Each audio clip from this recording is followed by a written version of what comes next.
好好吃。好吃吗？咸的可太咸了吧？不咸，吃吧。吃了上火的东西就多吃一点这个。怎么放进水啊？出来了。那默默呀，有一点点渴了，渴了几句，晚上渴了几句，吃吧。准备的好。是放了冰糖的呀。奶奶，你今天要做什么好吃的啦？我今天准备做专门治咳嗽的，你懂吗？不懂，奶奶。不懂啊？不懂，等一下，你看奶奶做，奶奶告诉你就可以了啊。然后用个筷子什么，把它这样戳一下，戳几个洞。奶奶，哎，汁都戳出来了，橙子。这就是嘛，这个就是橙子嘛。还要做几个小洞洞。然后放点盐，抹上一点盐。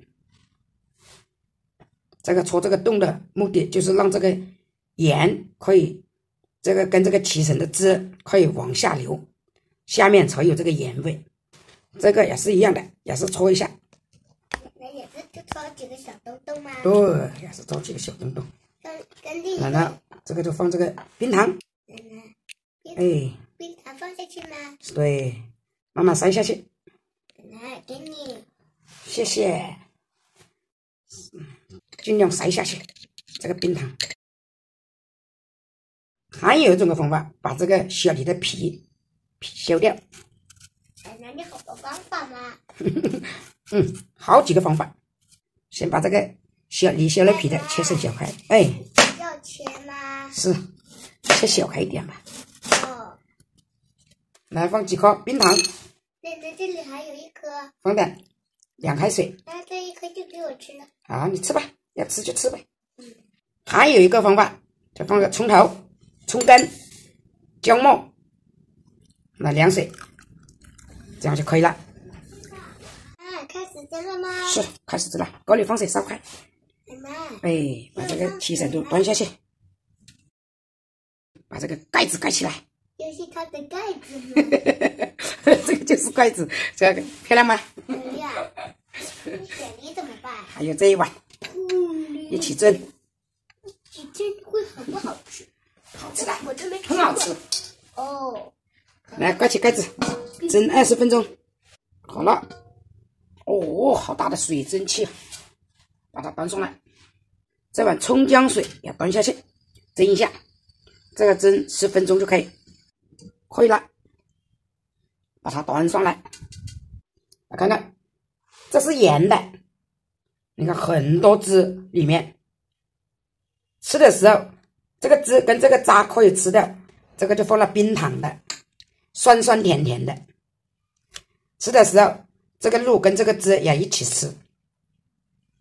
这是雪梨的，就放了冰糖的，跟这个露跟这个汁要全部吃掉，这个很下火的，这种很清凉，吃到这个喉咙啊很舒服的。咳嗽的时候，特别是晚上睡觉的吃更好。这个吃的时候呢，放一丢丢盐，这个盐要现在吃的时候放，不要蒸的时候放。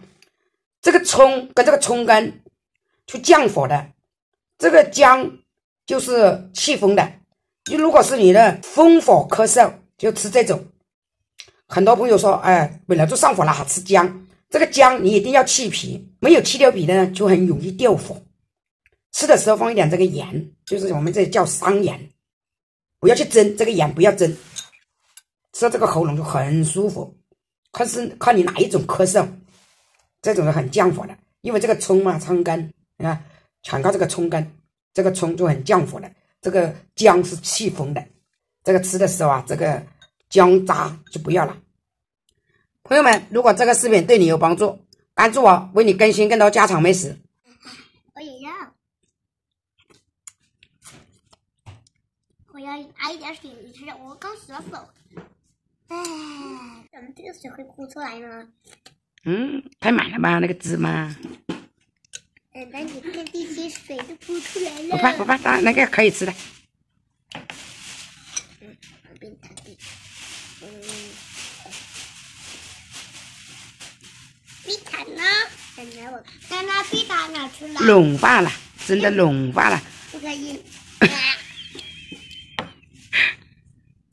是我先捣碎的。在吗？没捣碎也可以吃的，那个雪梨可以咬着吃，这样咬着吃，要用勺子也可以。这个是啥的吗？那个七层的肉也一起吃。这不咸。